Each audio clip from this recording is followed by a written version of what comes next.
Hello friends, on this video I'll show you how to save photos on Drive. Before following these steps, friends, like the video and subscribe to the channel. At first you have to move on Google Drive, on Drive. Then click on this plus icon, then click on new folder. Then you can type your title folder.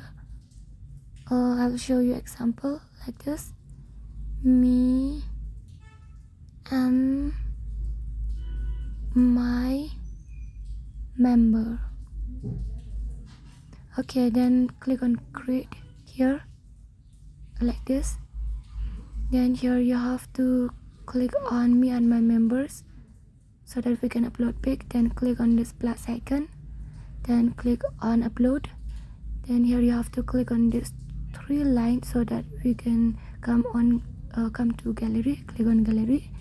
Then you can see your photos has came, and you can select your photos that you want to upload and click here.